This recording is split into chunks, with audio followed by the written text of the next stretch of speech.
In the late 1970s, while Pastor Chuck Smith of Calvary Chapel, Costa Mesa, the founder of Calvary Chapels, was standing in the area of the Golan Heights, there were some Israeli military officers that were talking with him, and they were curious about Israel's role in Bible prophecy. And the officers asked Pastor Chuck about Israel's end-time enemies. And he told them to look out for Iran. What did they do? Well, they laughed. And Iran was their only friend in the whole region, they told him. There's no way that Iran is ever going to become an enemy of Israel. Well, at that moment during the conversation, the officers were correct because Iran and Israel, they were friends. But not long after that, everything changed, and it proved that Pastor Chuck was correct. In February of 1979, the Iranian Revolution swept the nation and deposed the Shah. And from that point forward, Iran became Israel's most dangerous Middle Eastern enemy, just as Pastor Chuck said. He did not base his answer on news reports of that time, but on the Bible. In this case, it was on Ezekiel chapter 38.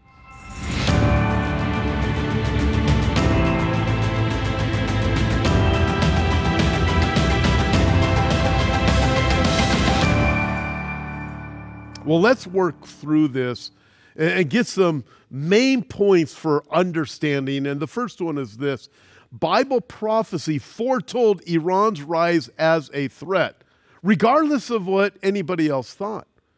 Well, today, or should I say prior to the current Israel-Iran war, Iran has been the world's #1 state sponsor of terrorism, and it has been for many years.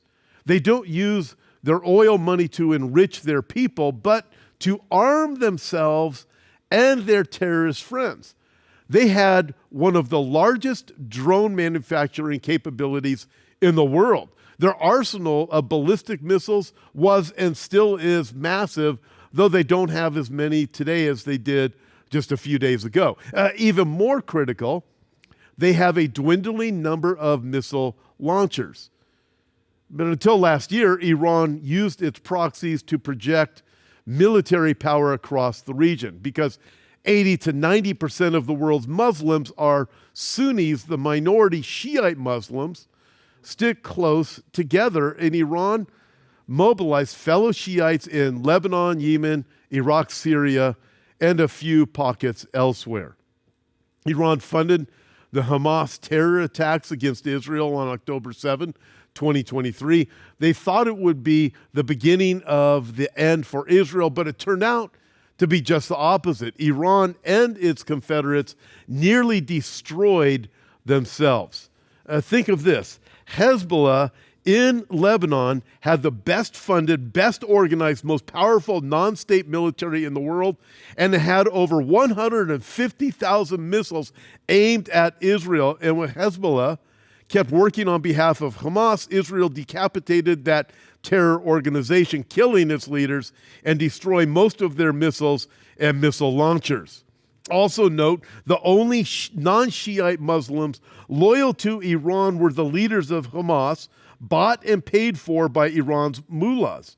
After what's happened to them in Gaza, they are now practically useless as allies. And in Syria, Iran, along with its ally Russia, have propped up the Shiite Muslim leader of that Sunni Muslim nation, but they have mostly used Hezbollah to do their dirty work. When Israel took Hezbollah off the board, Syria's Bashar al-Assad's government soon fell, so no more help from Iran from that source.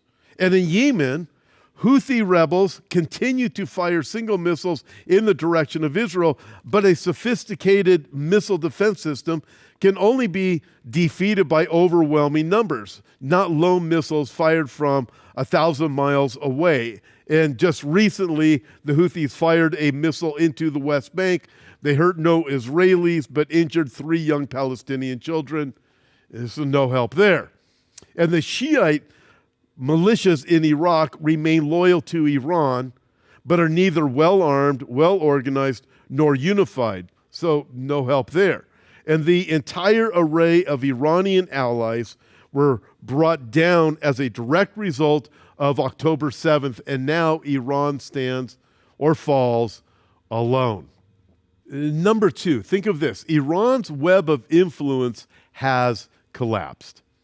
So we've been hearing that statement for years regarding Iran must never be allowed to have nuclear weapons.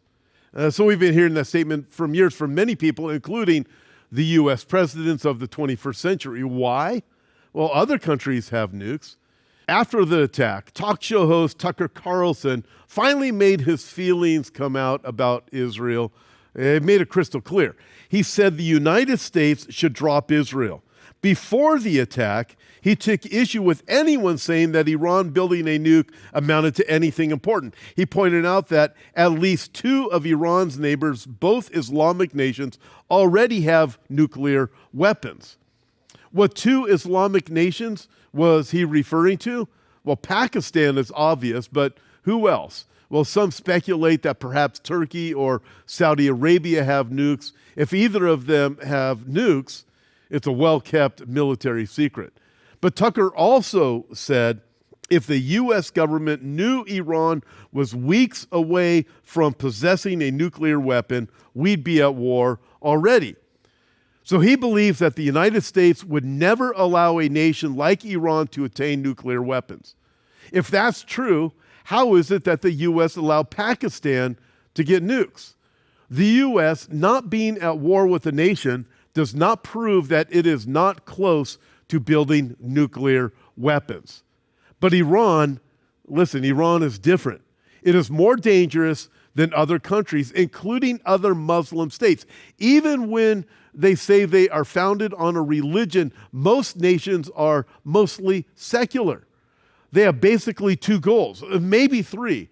They want to survive and prosper, and the leaders usually want to stay alive and stay in power. But Iran is as religious as the city-state known as the Vatican. I didn't say they were the same religions, but they're just as religious as the Vatican. The real power in Iran rests fully with its religious leaders, and those leaders want Shia Islam to become not just the world's dominant religion, but the government and giver of laws to all mankind. They will bully, intimidate, and murder the non-compliant. They are believers in religious conversion by brute force. Let that sink in. And by the way, right now, it's even being reported that within the MAGA movement, there is a split over Israel. Tucker Carlson being on the one side, being against Israel, and others being on the other side, like Mike Huckabee and so forth. Is that really happening? Very interesting dynamics are taking place. Folks, Israel is the centerpiece. Jerusalem, just as the Bible tells us, is the bullseye. It's the tell-all when it comes to last days prophecy, and Iran is especially important as we see it right now when we think of Bible prophecy. Okay, let's move on to number three. This isn't just political, what we are watching. It is theological. They believe the Muslim Messiah, the Mahdi, has been alive, hiding among us since the 9th century. And listen, I'm not making this up. He will take over the world, they say, when things become so chaotic that the world is willing to turn to him. Iranian Shiites believe that it is up to them to create that chaos. That's a very good reason why Iran must never be allowed to have nuclear weapons, regardless of what the Tucker Carlson say. It would be their religious obligation to use such weapons to force people to become Shia Muslims or to create the level of chaos needed to bring the Mahdi, also known as the 12th Imam, out of hiding. The primary obstacles to their goals can be discerned by listening to their two favorite chants, death to the United States and death to Israel. Israel blocks their power in the region, and the United States blocks their global ambitions. For that reason, Iranian leaders have become obsessed with Israel and the U.S.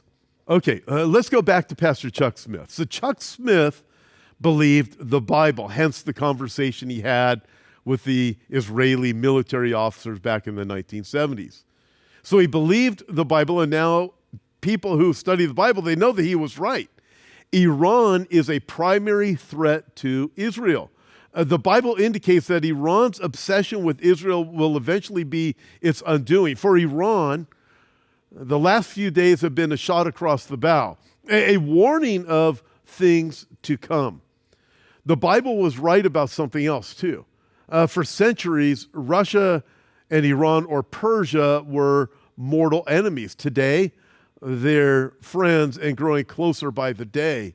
The Bible said this would happen in the last days, and it is happening now. That makes it all the more ridiculous for Vladimir Putin to offer himself as an unbiased mediator, willing to bring peace to the two nations. The man who continues to sacrifice tens of thousands of lives in his vain dream of attaining Ukraine and building or rebuilding the old Soviet empire. This unabashed ally of Iran thinks he has the moral authority to be the Middle East peacemaker. I mean, I think just let that sink in. The moral leader, the Middle East peacemaker, especially if you know what the Bible says about what is coming. Well, think of the genocidal rhetoric, right? For decades, Iran has been using what Israeli Prime Minister Netanyahu calls genocidal rhetoric concerning Israel. They promised to wipe Israel off the map. They named their most elite military unit the Quds Force. Quds means Jerusalem. Why name an elite military unit after a city in another country? Because attaining that city is their foremost goal. The problem is that Jerusalem belongs to Israel, and according to God, it always will. And by the way, for all those people out there that say those aren't real Jews that are over there in the land of Israel, well, tell that to Iran and tell that to all of the Muslim world that wants to wipe the Jews off the map and kick the Jews, because they are Jews, out of the land of Israel. The Muslims believe they are real Jews that are there. Kind of an interesting thing is so many people are saying those aren't the real Jews. Nevertheless, let's continue working through this. Prime Minister Netanyahu said after the attack, "This operation will continue for as many days as it takes to remove this threat." For decades, the tyrants of Tehran have brazenly, openly called for Israel's destruction. They backed up their genocidal rhetoric with a program to develop nuclear weapons. This genocide of Israel is Iran's most cherished goal. Death to America ranks just about as high. But for some reason, American elites say not to believe what Iranians keep telling us, no matter how many times they say it. At Hope for Our Times, our mission is to spread the hope of Jesus Christ through the Word of God. Your generous contributions empower us to create impactful videos and resources that offer hope during uncertain times. We invite you to partner with us in our mission. If you feel called to support us, please visit our website at hopeforourtimes.com, where you'll find various ways to contribute financially. Additionally, donations can be sent by mail to Hope for Our Times, 1281 North State Street, Suite A311, San Jacinto, California, 92583. Your partnership directly fuels our efforts to develop new resources and connect with a wider audience. By partnering with us, you become an integral part of our mission to share the hope of Jesus Christ with a world in need. And now let's return to the Tom Hughes Report. Majid Rafizadeh is an Iranian-American political scientist. In an article for Gatestone Institute, he commented on the desire of people in Western governments and media to explain away Iranian death chants as merely cultural differences. Unlike liberal Westerners, he grew up in Iran, and he says they mean what they are saying. He writes, and I quote, "I grew up being taught every morning in school to raise my fist in a chant loudly, death to America, death to Israel, and death to Britain. There was no confusion as to the meaning of those chants." The Ayatollah al-Khomeini agrees. He may say to Westerners that the Iranians don't really mean what they chant, but to his own people, he says the opposite. On November 1 of 2023, in an address to the nation that aired on Iran's Channel 1, he said, and again I quote, "The situation between America and Iran is this. When you chant death to America, it is not just a slogan, it is a policy." He couldn't be more clear. The policy of the Iranian government is death to America. It's not a metaphor. It's a policy. It's not just a bluster and bluff. It is policy. To say it is not a call for violence against the American people is naive beyond belief. And let's get to number 4. Think of this. Regarding number 4, the Western media's denial puts lives at risk. Let that sink in and think about it. The Supreme Leader himself says that the chant, "Death to America," is not just a slogan, it is policy. Still, why now? For decades, we've been hearing that Iran was months or weeks away from building an atomic bomb. After all these years, why did stopping them suddenly become urgent?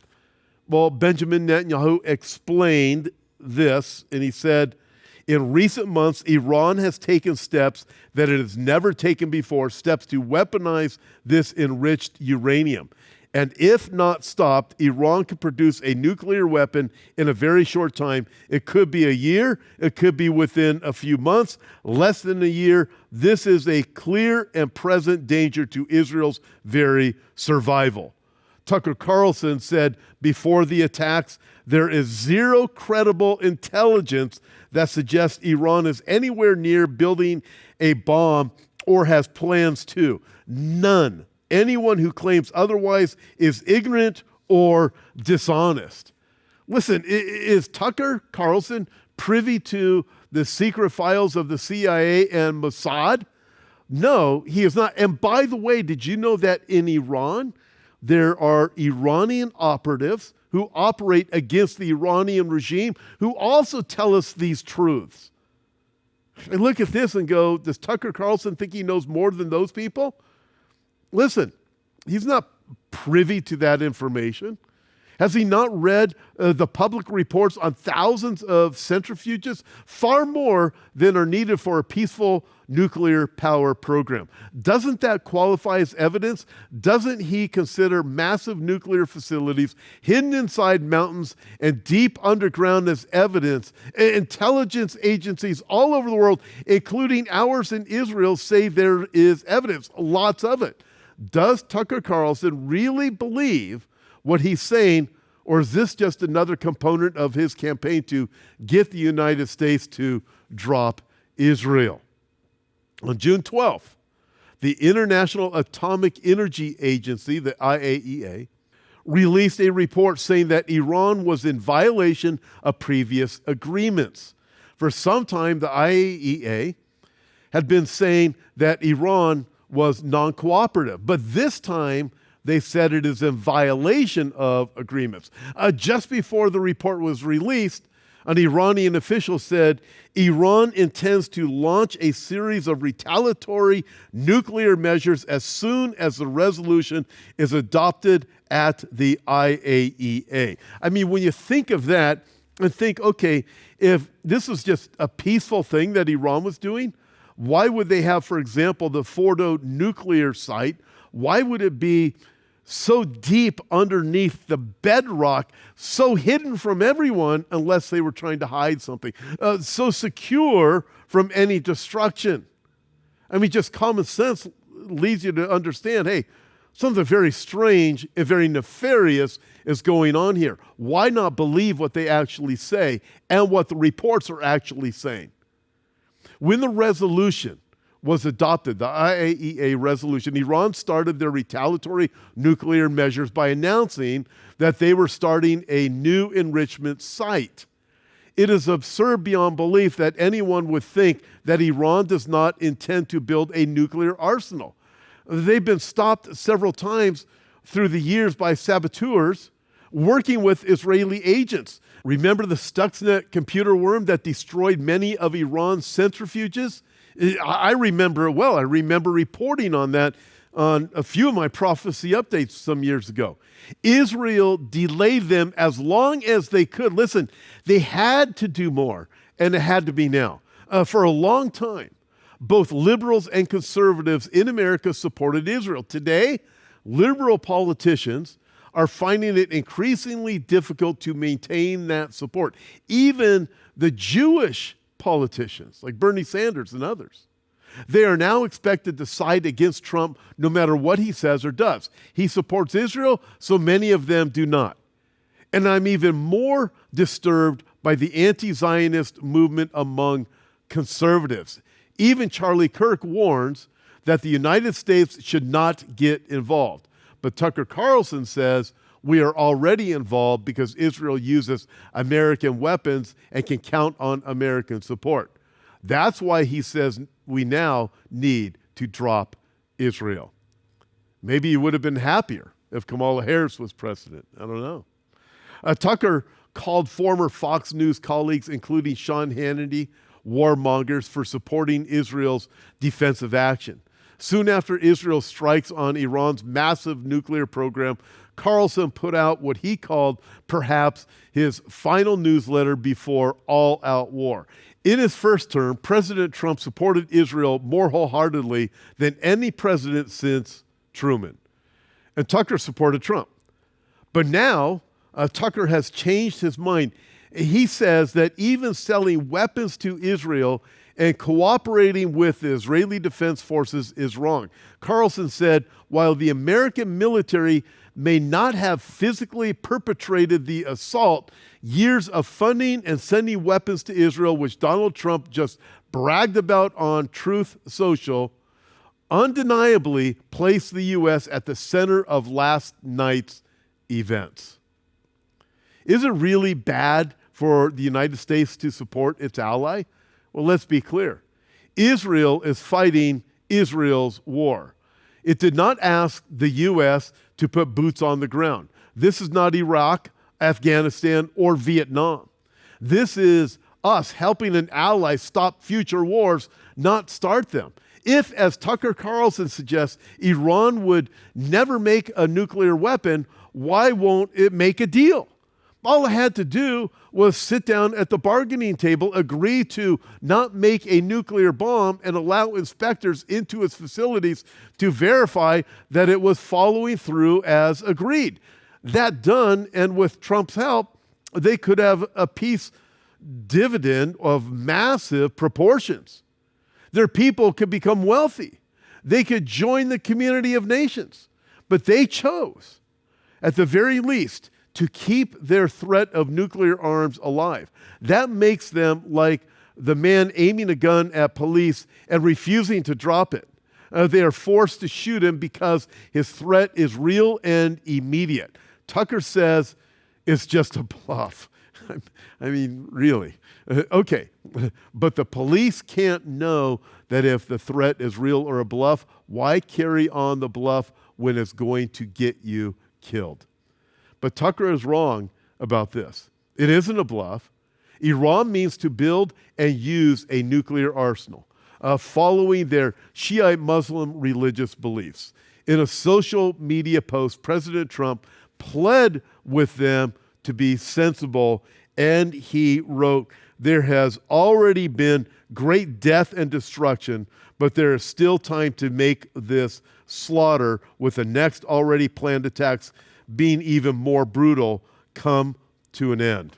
They won't listen to reason because Iran's supreme leader knows that to enact his policy of death to Israel and death to America, he needs weapons of mass destruction. That's what he says, and we should believe him. We need to understand what they know well in Israel. This is war. And in war, there will be casualties. There will be pain. It is never easy. It is not a video game. So we should continue to follow the command of Psalm 122, verse 6. Pray for the peace of Jerusalem. May they prosper who love you. I think the King James Bible more accurately translates this verse. Pray for the peace of Jerusalem. They shall prosper that love thee.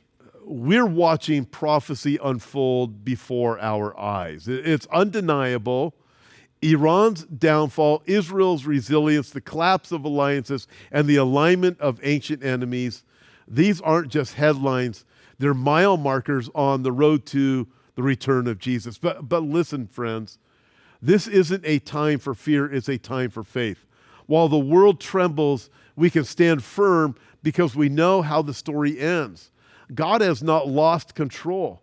He's not pacing heaven's throne room, wondering what happens next. He told us these things would come to pass, and he also promised that he would never leave or forsake his people.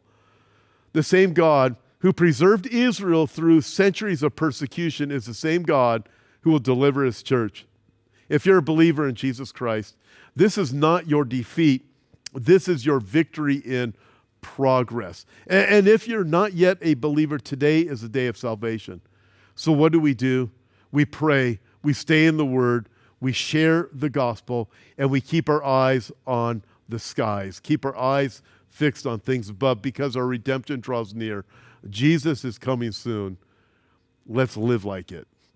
Imagine being in Israel as the sun is rising over the Sea of Galilee, or walking on the streets of Jerusalem, visiting the city of Nazareth, or having a Bible study in Capernaum at the Apostle Peter's house. Pastor Tom Hughes will be leading a tour to the land of Jesus. We will explore Israel together and bring the Bible to life before your very eyes. We will visit Caesarea by the sea and Joppa, where Jonah caught a boat going in the wrong direction. We'll take a boat ride on the Sea of Galilee, just as Peter did when he walked on water. We will walk on the Mount of Olives and through the Garden of Gethsemane. You will have the opportunity to explore the Temple Mount and visit at the Western Wall and even go underneath the Temple Mount. You'll be able to visit the City of David and Hezekiah's tunnel.